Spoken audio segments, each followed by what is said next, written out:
지내셨나요? 네. 이제 봄이 되니까 오미크론이 5만 명이 나와도 괜찮을 것 같아요. 네, 그동안 방역 실력이 생겨서 우리 교도님들이나 국민들이 5만 명은 누가 걸리나 제가 한 번씩 궁금할 때가 있어요. 서로 조심하고 그동안 해왔는데 그걸 못하고 계속 사람들이 걸리나 이 생각이 듭니다. 모양이 없어서 그래요. 겉으로 나타나는 증상이 없기 때문에. 오늘은 10대 교훈 중에서 6, 7, 8, 9 10번은 사막 공부는 저희가 평생을 해도 다 못할 공부이기 때문에 두고두고 그건 교화단 단회 때도 정신수양 사리연구 작업주사 계속 공부를 할 것이고 6, 7, 8, 9 풀어보는 시간 갖도록 하겠습니다. 물부진력 아무리 좋은 일이라도 지나치게 하려는 걸 삼가해라 이런 뜻이에요. 매사에 과한 것보다 조금 약간 부족한 것이 낫다. 과해서 넘치는 것보다는 조금 부족한 듯, 어눌한 듯 사는 것이 세상 사는 현명한 방법이기도 합니다. 좀 못난 듯. 그리고 지혜가 재주가 많고 막 사람들 중에 막 특출하게 뛰어나면 사람들이 그걸 꺾으려고 하더라고요. 제가 조국 옛날 전 법무부 장관을 보면 뛰어난 사람이 보면 그래서 다음에는 대통령 감이다라고. 그런데 주변에서 그걸 가만히 안 두고 막 꺾어 없는 죄도 만들어서 씌우고 그런 걸 보면서 약간 어눌한 듯 부족한 듯 그러고 살아야 되지 않을까. 조금 부족해서 어려운 사람들만 도와주러 다니는 것 같은 그런 모습으로 산다면 슬기롭게 이 험한 세상을 잘 살아가지 않을까라는 생각을 했습니다. 저는 인류에게 가장 큰 시련이 다가온다라고 어느 박사님이 예언했어요. 그레이그 헤드필드 박사라고 하는 분이 원유에 대해서 예언한 바가 있어요. 원유를 앞으로는 2036년에는 원유 생산량이 급격하게 줄어들 것이다. 왜? 양이 별로 없기 때문에. 우리가 막 있는 대로 원유로 이 나라 저 나라 가서 다 뻗다가 이것 만들고 저것 만들고 하면서 환경오염도 시키고 그게 아주 오늘날의 문명시대는 원유가 한몫했다라고 해도 과언이 아니에요. 그 정도로 무한히 여한 없이 퍼다가 쓴 거예요. 한정되어 있는 자원을. 그렇지만 2036년도부터는 생산량을 현격히 줄어들 것이다. 그러면 모든 것들이 제동이 걸리고 물자가 또 한번 요동을 치지 않을까라는 생각이 듭니다. 아마 그때는 석유로 굴러다니는 차는 거의 없어질 것 같아요. 그렇기 때문에 수소가스로 구르는 차, 전기로 굴러다니는 차를 만드느라고 지금 막 여기저기에서 지금 시작을 하고 있지요. 그렇기 때문에 2036년도에는 생산량이 줄기 때문에 그 대체 에너지가 지금 만들어져야 되지 않나라는 생각이 들어요. 그리고 인류에게 또 한 번의 시련이 오는데 그건 식량이다 그래요. 식량. 관촌에 오니까 식량에 대해서 어려움이 없죠. 우리가 농사를 짓고 생산품으로 살고 그래서 저희도 교도님들이 주시는 쌀, 김치, 그다음에 농산물 그런 것만 이렇게 잘 이용을 하면 거의 식비도 그다지 많이 안 들겠다라는 생각이 들어요. 관촌에 사니까 그래요. 근데 서울이나 다른 곳에 우리나라니까 그래요. 사계절이 있는 우리나라이기 때문에 농사도 지은 것만큼 거둬 들일 수가 있지만 이렇지 않은 박토인 국가, 사계절이 없는 국가, 땅에서 농작물이 자라나지 못하는 땅이 대부분인 국가는 식량이 큰 고난으로 다가올 것이다. 그리고 또 하나, 마실 물, 식수. 식수에 대해서도 이 지구상에서 무한정 나오는 게 아니에요. 이 맑은 물이. 그래서 이런 돈사를 하거나 축사를 하는 농가는 그 자체적으로 정화 시설이 갖추어지지 않으면 허가를 안 내준다면서요. 예, 안에서 다 정화를 시켜서 밖으로 내보내지 않으면 허가를 안 내준다고 해요. 그만큼 지구상에 있는 식수가 오염도가 굉장히 심각하기 때문에 그런 거예요. 그런 건 잘 하는 거다라는 생각이 듭니다. 그리고 저희가 이제 우리 이제 요즘은 뭐 남녀가 다 가사 생활을 하기 때문에 다 해당된다고 생각이 드는데, 저희들이 서울은 락스 같은 걸 되도록 쓰지 않도록 권장을 하는 추세예요. 그래서 그 락스 대신에 뭘 쓰냐, 그 그릇을 닦기 위해서 식용유에 퐁퐁을 쓰죠. 예, 퐁퐁을 써요. 그것도 되도록이면 쓰지 않도록. 왜냐하면 하수구에서 악취가 모든 가정에 악취가 막 올라오는 거예요. 아파트는 아파트대로, 주택은 주택대로, 주택은 또 이렇게 길 가면 그 빗물 바지가 있어요. 비가 오면 그 안으로 들어갈 수 있게. 거기서도 악취가 나는 거예요. 살 수가 없어요. 그 악취는 어떻게 만들 수도 없고, 난 그래서 거기서 나오는 가스를 어떻게 좀 활용하는 방법은 없나 이 생각을 한 번씩 지나가면서 하는데, 그래서 주민센터에서 옛날에는 동사무소라고 했는데 주민센터에서 그 온수통 같이 큰 통을 하나 만들어. 근데 거기다가 뭘 만드냐면 EM이라고 하는 걸 가득 채워놔요. 그래가지고 저희도 직원들한테, 구이동 요양원에 사는 직원들한테 날마다 청소를 해야 되고, 어르신들 모시는 요양원이기 때문에 딱 들어가면 냄새가 안 나게, 어르신 냄새가 변 냄새, 어르신들 그 자체적으로 나는 냄새, 이 냄새가 안 나도록 하라고 제가 막 직원들을 교육을 시키거든요. 근데 이제 그 막 보통 가정에서는 낙스를 막 뿌려서 이렇게 하잖아요. 저는 막 눈을 못 뜨겠다. 여러분들 낙스를 쓰면 나도 눈을 못 뜨겠는데 이렇게 면역력이 없는 어르신들은 얼마나 더 하겠냐. 표현도 못 하고 누워서 왜 이렇게 오늘은 눈이 맵지, 그럴 거 아니에요, 생각은. 그래서 되도록이면 낙스를 사용하지 않고 EM을 제가 갖다 줘요. 주민센터에 가서 가면 기록을 해. 광진원강 실버센터에서 왔다고 하면 얼마나 필요하냐. 그러면 그 생수병 큰 거 2리터짜리 생수병으로 저희는 5병이 필요합니다. 그게 일주일을 쓸 분량입니다. 그러면 동전같이 생긴 코인을 5개를 줘. 그럼 그거 하나 넣으면 딱 2리터만큼 차게 EM이 수도꼭지에서 나오게끔 딱 돼 있어요. 2리터가 딱 되면 멈춰요. 코인 넣어서 한 병씩 5병을 가져다가 이제 갖다 주면서 이걸로 제발 청소하고, 이걸로 빨래할 때도 좀 섞어서 넣고, 설거지할 때도 좀 섞어서 넣어라, 이렇게 하면서 그 밖으로 나가는 물이 되도록이면 오염되지 않도록. 물은요 자체적으로 정화할 수 있는 능력이 있는데, 우리가 낙스를 쓰고 퐁퐁을 쓰고 하이타이를 쓰고 하는 바람에 자체 정화 능력이 거의 없어졌어요. 그거는 우리들이 큰 잘못을 저지르고 있는 거예요.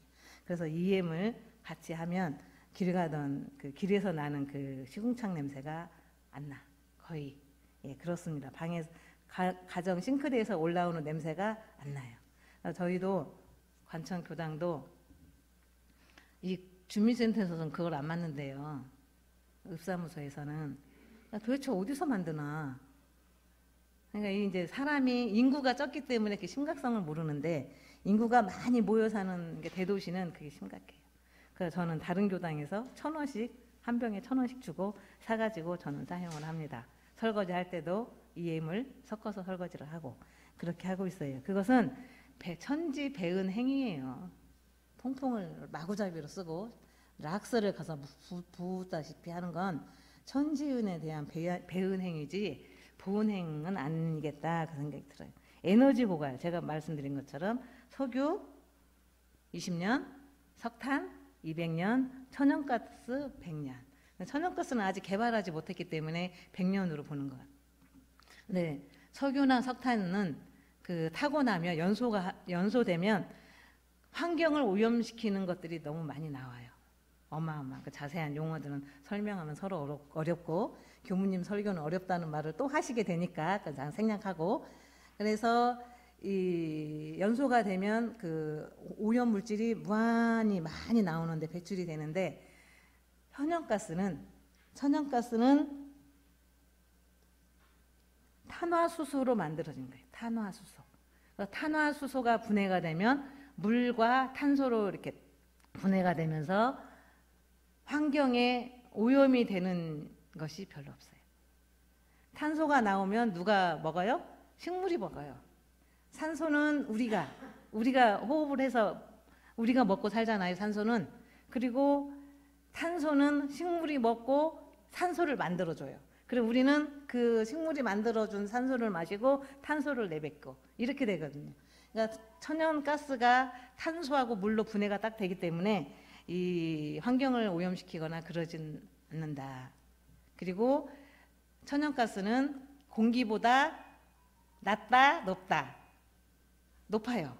그래서 이 천연가스는 높기 때문에 위로 올라가지고 다 날아가요. 그런데 그래서 이제 화재 위험도 적다. 천연가스에 대해서 지금 그래서 각국마다 개발하려고 노력을 많이 하고, 보일러도 천연가스를 넣어서 보일러 난방을 할 수 있도록 지금 부단히 연구를 하고 있다고 합니다. 그 정도로 저희가 물부질력, 온갖 것 최선을 해서 바닥이 보일 때까지 쓰면 안 된다. 저희들 그 힘도 체력도 바닥이 보일 때까지 쓰면 안 돼요. 예. 제가 그 20, 30대는 부교무로 보자교무로 살았어요. 30대 중반까지. 그럴 때는 아무리 일을 많이 해도 하룻밤 딱 자고 나면 아무렇지도 않은 거예요. 아무렇지도 않아. 아무리 막 이삿짐을 막 날르고 어깨가 막 아플 정도로 일을 해도 하룻밤 자고 나면 멀쩡해. 그게 젊음이거든요. 근데 40대, 50대 되니까 일을 좀 무리하게 하면 아유, 나한테 힘나는 음식 없나? 이런 생각을 하게 됩니다. 너무 기진맥진할 정도로 일을 하고 나면. 네, 기진맥진하게 일을 하고 나면 내가 뭐를 먹으면 힘이 날까? 이런 생각을 제가 이렇게 쉬면서 뭘 먹으면 생밤 먹으면 좀 힘이 나는 것 같고, 고기는 별로 입에서 안 땡기고. 예, 그래가지고 제가 그냥 뭘 하나 탁 먹으면, 알약을 하나 탁 먹으면 힘이 나서 다시 또 에너지가 충전되면 되는 것이 있으면 좋겠다, 이 생각을 할 때가 있어요. 제가 55세가 딱 넘어가니까.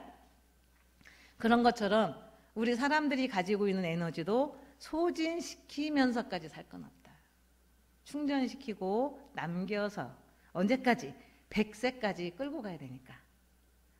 이 숨이 안 멈춘다니까요. 죽고 싶어도. 그러니까 에너지를 남겨서 100세까지 배분을 잘해서 가지고 가야지.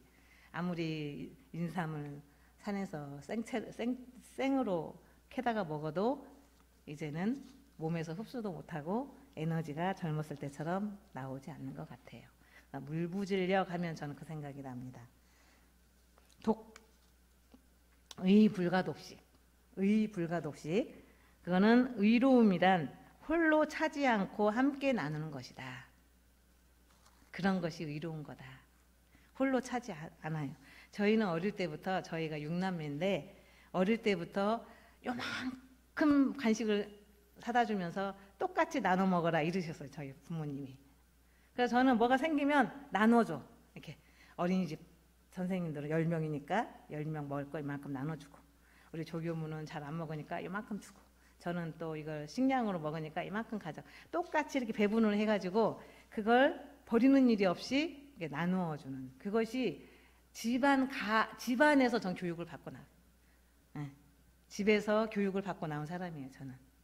근데 이제 요즘은 뭐 돈도 많고 그러니까 이런 개념이 깨져가고 있구나, 이런 생각이 들어요. 가정교육에서 콩 한쪽도 나누어서 먹어라. 이걸 늘 귀에 딱지가 않도록 들었고, 실제로 충분한 분량의 그 간식을, 과자를 사다 주셔도 되는데 오히려 조금 사다 주면서 그걸 똑같이 나누어 먹을 수 있도록, 버려서 쓰레기통에 던지지 않도록 그렇게 교육을 시켜준 저희 부모님께 제가 늘 감사를 드립니다. 그거는 원불교에서 와서도 배울 수 없는 거예요. 어릴 때 상머리에서 배웠던 그런 가정교육입니다. 보시하는 마음, 베풀어 함께 나누는 마음, 대인의 신법을 키워야 된다, 이렇게 말씀을 하신 겁니다. 예전에 이선비의 10년 공부, 제가 요즘 고민이 하나 있어요. 옛날 얘기를 어디서 막 봐야 돼.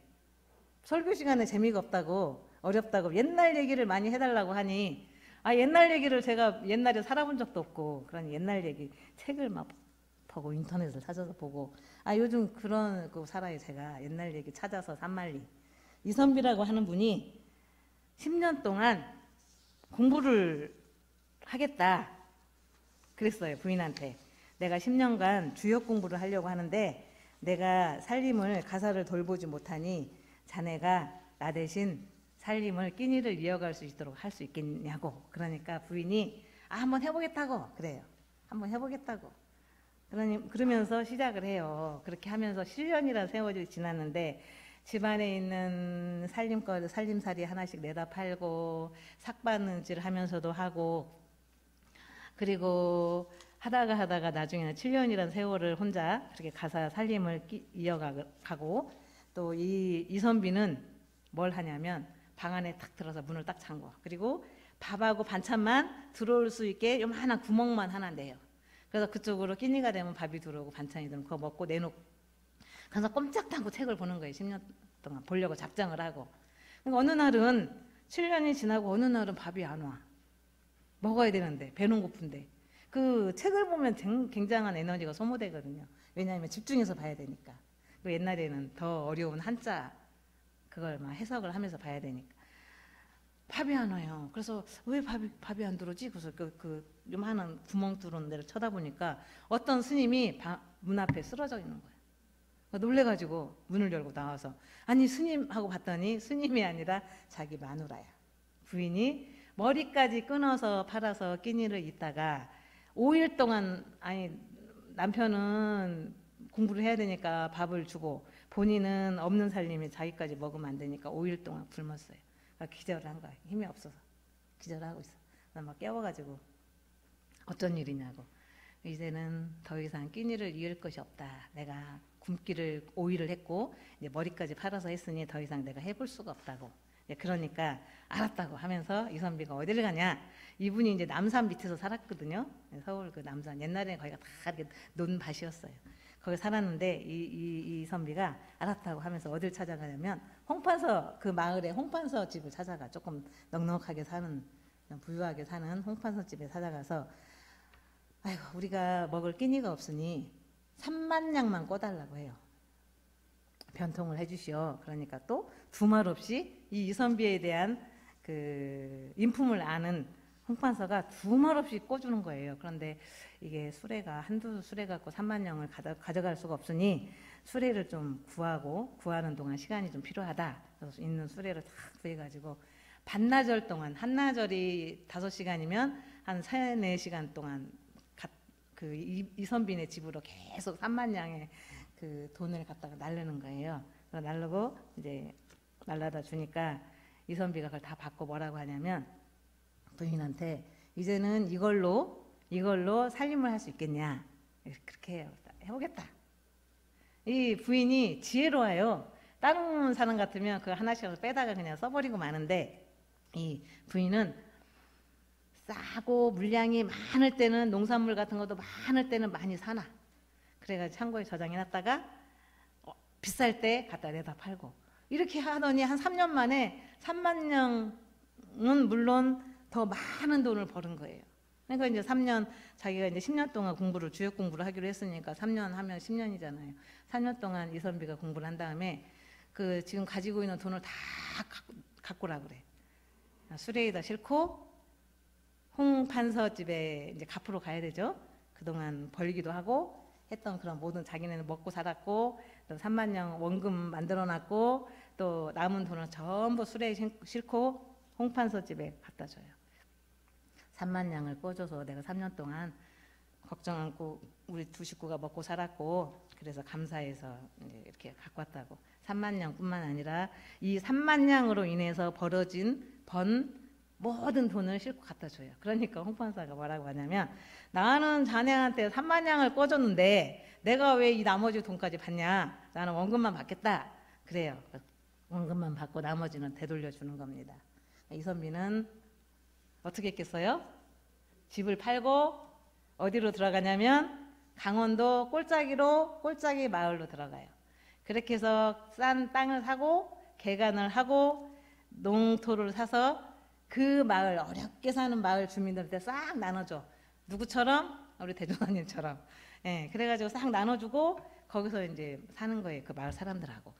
근데 이분이 주역 공부를 10년을 했다고 했잖아요. 그러니까 앞으로 일어날 대세를 대충 파악을 해. 그래서 그 이듬해 무슨 일이 터지냐면 임진왜란이 터져가지고 전국 방방곡 쓸만한 땅은 전부 막 폐허가 되고 많은 사람들이 죽고 그랬죠. 우리나라 조선시대. 네, 그랬어요. 근데 이 강원도는 찾아갈 수도 없고 골짜기를 고개 넘어서 찾아간 곳이라. 왜 그 일본 사람들이 임진왜란에 침략한 사람들이 그 마을을 찾을 수도 없어. 하도 골짜기여서. 그래서 이 마을을 산골 속의 무릉도원이다라고 그렇게 부른다고 합니다. 그래서 이선비가 10년 동안 이분 이야기를 보면 의불가독식 혼자 차지 않고 그 주변 마을 주민들하고 같이 오랫동안 무릉도원 생활을 했다는 그런 이야기입니다. 자, 8번째 독권독한. 이거는 권리를 독차지하면 반드시 그 후에 한스러운 일이 생긴다 이런 뜻이에요. 권리를 독차지해서 남용을 하면 그러죠. 남용을 하면 어딜 가요? 감옥을 가든지 국민들한테 지탄을 받든지 그렇게 돼요. 권리 남용을 하면 안 된다. 권력도 적당히 분산시키고 그 다음에 남용하지 말아야 된다 이런 말씀입니다. 그 대종사님 그 제도하는 교단을 이끌어가는 제도 방식을 보면 분산시키는 분권 체제예요. 대종사님. 수의단원은 이제 지금 세월이 흘러서 그 역할을 제대로 하는지 전 잘 모르겠으나 그 수의단 10사람을 정해서 그 분들의 의견을 모아서 종목사님이 무슨 의사를 결정을 하고 이렇게 하잖아요. 그냥 종목사님 이거 하면 좋겠다. 뭐 어느 교당에 지원을 해주면 좋겠다. 이렇게 절대로 그렇게 안 하시거든요. 혼자. 10분, 수의단원 10분, 또 봉도 수의단원 10분 해서 한 28명, 한 30명이 모여가지고 회의를 해서 교단도 운영을 해가는 권력을 한 사람이 차지하지 않고 분산을 시키는 그런 경우가 있습니다. 그래서 아마 이것이 독권독한이어서 그러지 않았을까라는 생각이 듭니다. 마지막으로 전성전세. 성함 뒤에는 반드시 쇠가 따르는 이치가 있다. 항상 넘치지 않게 살고 성할 때는 부귀건세가 막 몰려올 때는 아이고 내가 그 사주를 보니까 이때가 부귀건세가 막 몰려오는 때야 이렇게 하시면 안 되고 부귀건세가 막 몰려온다 그러면 이걸 저축했다가 베풀어 써야 돼요. 어디다 저축을 해요? 복전에다 저축을 해요. 복전. 대종사님 복전이 어디에 있다 그랬어요? 성현들은 중생을 복전을 삼고 중생들은 성현을 복전 삼아요? 사은이 복전이에요. 사은. 천지, 부모, 동포, 법률 그게 복전이에요. 거기에 베풀어 써라. 뭐가?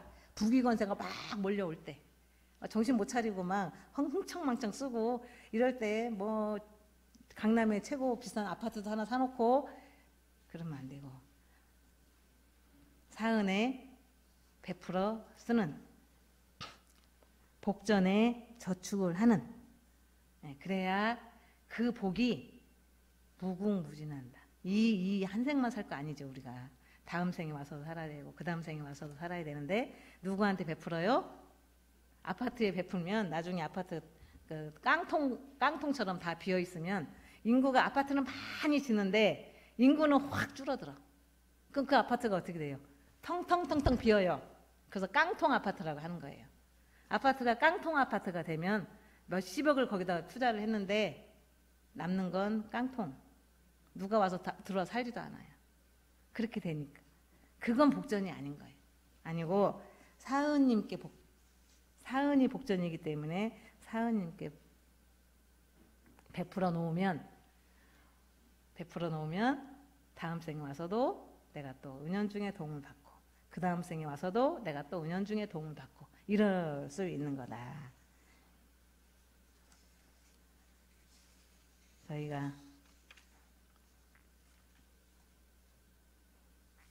저희가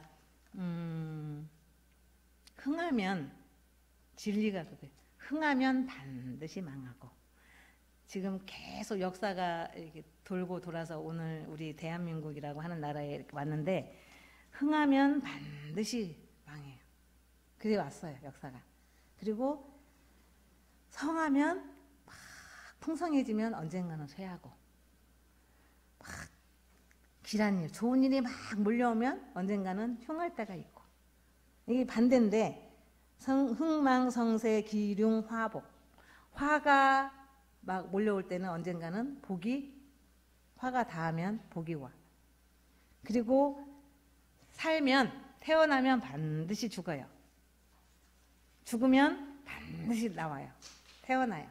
생사, 유무 이건 변함이 없는 진리예요.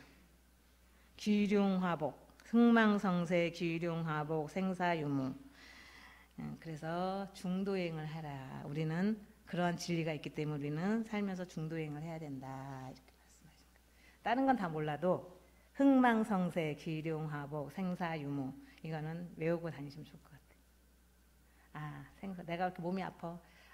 태어나면 죽음을 향해서 가려고 내가 몸이 아프구나. 그 이치를 알면 조급증도 없고 더 오래 막 명약을 구하러 온천지 다니지도 않고 태연자약하게 인생을 즐길 수가 있습니다. 이제 문제를 하나 내봐야죠 우리 교도님들께. 딸은 하나인데 사이가 3명이야. 정승 대감집에 후손이 없어요. 공들여가지고 그 옛날에는 절에 가서 공을 많이 드렸잖아요. 그래서 딸을 하나 낳았어. 이 딸이 너무 지혜롭고 이쁘고 그래. 그러니까 이 정승이 세월이 흘러서 이제 관연한 처녀가 됐는데 시집을 보내야 되겠어. 너무 아까운 거예요. 그냥 이 딸을 낳은 것도 너무너무 귀중하게 어떻게 해서 낳는데 공을 많이 들여서 낳는데 이 딸을 남의 집에 보내려니까 너무 아까워. 그래서 선도 몇 자리 이렇게 들어오고 하는데 보니까 별로 양해도 안 차고 그래서 그 총각 인품이 어떤지도 잘 모르겠고 그러니까 아까워가지고 이럴 바에 내가 찾아 나서야 되겠다. 우리 사위될 사람 내가 찾아 나서야지. 그래가지고는 이제 찾아 나서요. 대감이 가다가 서당을 가게 됐어요. 서당을 지나는데 글 읽는 소리가 너무 유창하게 또랑또랑한 목소리로 좋은 목소리 글을 읽는 총각이 하나 있어요. 총각이 있었어요. 그래서 이렇게 들여다보니까 책 제목만 말하면 그 내용을 외워가지고 무슨 책에 있는 몇 장에 나오는 말이다. 이렇게까지 하는 거예요. 이 청년이. 그러니까 이 대감이 저 사람이면 똑똑해서 우리 사위로 삼으면 좋겠다 해가지고 그 집을 그 총각네 집에 가가지고 청혼을 해요. 우리 딸이 하나 있는데 이 사람이 참 마음에 든다고 청혼을 해. 그리고 이제 집에 가려고 하는데 주막을 지나게 됐어. 주막에 사람이 너무 빠글빠글 해가지고 앉을 데가 없는 거예요. 평상에도 방해고 다 차가지고 이제 이렇게 평상에 한쪽 구퉁에 딱 한 사람 앉을 만한 자리만 남아 있는데 상이 없잖아요. 주막 상을. 그러니까 거기 왔다 갔다 하는 청년이 이렇게 보더니 막 투닥투닥 망치질을 몇 번 해가지고는 딱 상을 하나 만들어서 거기다가 이제 술이야 뭐야 담아가지고 딱 갖고 오는 거야. 그러니까 이 정승 대감이 너무 신기하거든요. 이렇게 버려져 있는 나무로 막 뚝딱뚝딱 하더니 상을 만들더니 주막상 그 반주를 딱 차려가지고 나오는 게 너무 신기해. 그리고 재주가 저 사람 재주가 보통이 아니구나. 그리고는 그 서당 총각한테, 서당에 글 읽는 총각한테 정언을 해놓고 새까맣게 잊어버리고 이 사람한테 우리 딸 하나가 있는데 우리 집 사위가 되지 않겠냐고 또 그랬네. 치맥기가 있나 그랬어요. 그리고는 이제 그리고 또 이제 집에를 향해서 가고 있는데 논밭을 지나게 됐어요. 논. 옛날에 다 걸어 다녔잖아요. 논밭을 지나게 됐는데 그 논에서 막 모내기 하는 5월달인가 봐요. 모내기를 막 하고 있는데 제법 큰 논에 이 청년이 어떻게 부지런한지 막 논을 탁탁탁 하면서 금방 모내기를 하고 걸음을 주더니 김을 막 메고 뭐 눈 깜짝할 새에 막 그 일을 하는 거예요. 그러니까 이 정승 대감이 아유 자네는 왜 이렇게 일을 이렇게 잘하는가? 나한테 딸이 하나 있는데 응? 우리 집 사위가 되어 보라고. 그러니까 좋다고 또 그랬지. 그리고 이제 집에 도착했어요. 근데 생각해보니 딸은 하나인데 사위는 3명이야. 큰일 났어. 이제 이거 허원이 되게 생겼어. 자기가 엉뚱한 말을 하고 돌아다니는 이제 정승이라는 소리를 듣게 생겼어요. 그래서 그냥 그 뒤부터 시름시름 앓기 시작해. 밥도 안 먹어. 입맛 하나도 없고 잠도 안 와. 이 큰일 났어. 날짜는 하루하루 다가오는데.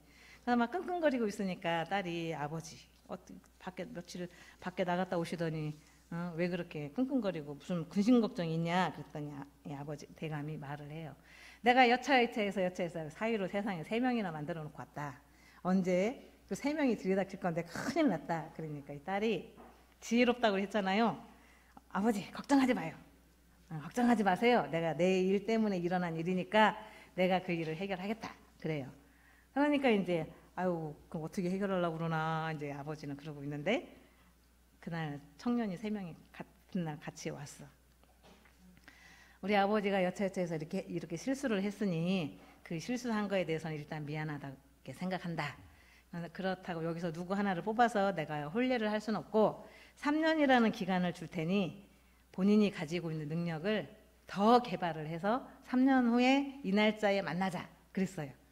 그러니까 이제 청년들도 그렇지 누가 그리고 이제 너무 마음에 드는 거야. 이 딸이 나 아가씨가 너무 마음에 들어. 이쁘지 지혜롭지 총명하지.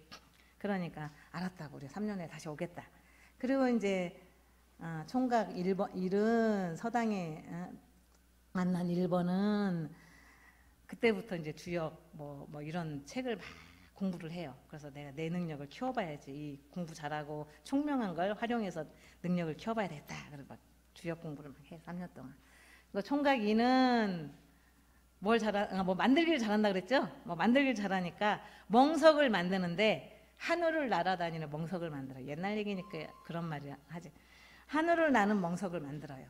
그리고 총각 3번째 총각은 뭘 하냐면 배나무를 심어가지고 3년 동안 공을 막 걸음을 주고 공을 막 들여놨는데 그 배나무에 딱 하나의 배만 딱 널린 거예요. 그렇게 공을 들였음에도 불구하고. 그러니 나무에 열매가 많이 열리면 부실할 수 있지만 딱 하나만 열렸다는 건 거기 효염이 담긴 배가 될 수도 있는 거예요. 3년 세월이 지나서 이제 싸가지고 이제 그 배 하나를 싸고 멍석을 등에다 지고 주역책을 옆에다 끼고 그렇게 막 가. 그래서 이렇게 딱 그 정승 대감집 저기서 보이는데 거기서 3명이 딱 만난 거예요. 3년 동안 자네는 무슨 공부를 했나? 내가 주역을 공부를 했는데 보겠냐고 하면서 그 아가씨 사주를 놓고 막 봐. 그랬더니 세상에 이 아가씨가 병이 들어가지고 죽게 생겼어. 시름시름 알아 이제. 오늘 내일 해요. 명이 짧은 거야. 그러니까 큰일 났다. 이 아가씨가 아파가지고 지금 오늘 내일 하는 것 같다. 이제 그러니까 하늘을 나는 명석을 만든 그 사람이 그럼 이 멍석을 타고 갑시다. 우리가 배 하나 간직하고 이제 3명이 멍석을 타고 그 정승 대감집에 가요. 가서 보니까 아가씨는 다 죽게 생겼지. 지금 집은 난리지. 아버지는 그냥 3년밖에 세월이 안 흘렀는데 한 10년 지난 것 같이 이렇게 생겼지. 부모님은.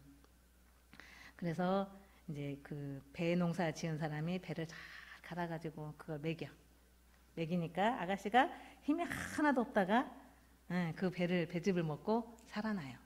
그리고는 이제 셋 중에 하나를 골라야 되는데 누구를 고를까요? 우리 교도님들은 누구를 고를 것 같아요? 네, 누구? 주역 공부? 1번? 2번? 3번? 왜요? 사람을 살려서? 아니, 그럼 빨리 못 왔으면은 사람 살릴 수도 없죠. 멍석을 빨리 하늘을 날아다니는 멍석이 없으면 어떻게 빨리 왔겠어요? 그냥 주역에 그 점괘를 내지 못했으면 어떻게 그 아가씨가 아픈지 어떻게 알아? 누구를 골라야 돼? 그냥 사위 3명을 놓고 이 집에 가서 자고 저 집에 가서 자고 이렇게 해요? 아이고, 이 아가씨 진짜 좋겠네. 근데 아가씨는 어떻게 했냐면, 뭐라고 했냐면, 나를 위해 현재 본인이 가지고 있는 걸 잃어버린 사람을 선택을 하겠다. 누구예요? 네, 겨우 그 3년 동안 공들여서 배 하나 딴 그 총각이 지금 아무것도 없잖아. 자기를 위해 잃어버렸어. 그런데 주역 공부하는 사람은 계속 점괘를 내일 볼 수 있을 것이고, 한우를 나는 멍석을 가진 사람은 그대로 그 멍석을 가질 수 있고, 배만 없어져 버린 이 청년하고 제가 혼례를 올리겠습니다. 그러니까 두 청년이 고개를 끄덕거리고 그 공정함에 그 선택하는 거에 고개를 끄덕거리고 집으로 돌아갔다는 이야기입니다. 네. 재밌죠? 저도 재밌었어요. 찾아보면서 뭐 이런 이야기가 다 있네? 그러면서 재밌었는데, 그래서 저희가 지혜를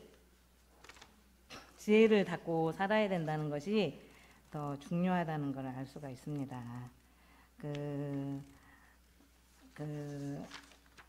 중도행을 해서 그 대종사님 인도품 29장을 보면 29장에 그런 말씀이 있어요. 지혜 있는 사람이 세상 사는 법이 있어요. 지혜로운 사람은 세상을 이렇게 살아야 된다. 그런 말이 있어요.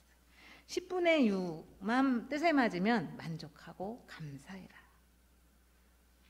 아이, 우리 아들을 서울대에 보내려고 그랬더니 서울대 성적이 안 나고 전북대를 갔네. 아이고, 감사해. 전북대가 어디야? 등록금도 조금 내. 아이고, 감사합니다. 그래야 돼. 설사 10분의 10이 다 맞았어요. 10가지를 원했는데 10가지를 소원을 이루었어. 그러면 그걸 다 차지하지 말고 어떻게 해라? 베풀어 써라. 나누어 써라. 세상과 같이 나누어 쓰면 그로 인해서 재앙을 당하지 않을 것이다. 뭐라 그랬어요? 많아지면 재앙이 재물이 많아지면 망한다 그랬죠? 그래서 망하지 않는다. 그로 인해 재앙을 당하지 않을 뿐더러 복이 항상 족족할 것이다. 왜? 사은님한테 확 복을 지었기 때문에. 뿌리 씨앗을 누구한테? 교무님 한 사람한테 뿌리면 안 돼요. 법신물 사은님한테 골고루 뿌려야 돼. 고루고루. 이 씨앗이 나중에 어떤 열매를 어떻게 거둘지 어떻게 알아요? 비슷한 말씀을 대종경에 말씀하셨는데, 홍수가 나서 물을 똑같이 건네줬어.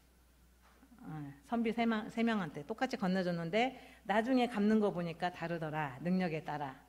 그러니까 저희도 법신불 사은님한테 사은전에 사은님께 복을 확 베풀어 쓰면 재앙도 면하고 복이 늘 유효할 것입니다.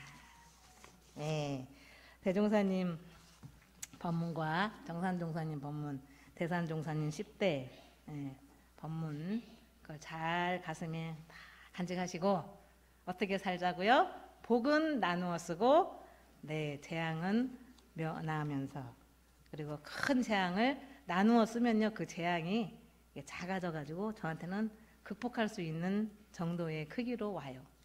그렇게 1년을 살아가셨으면 하는 바람으로 말씀드렸습니다. 감사합니다.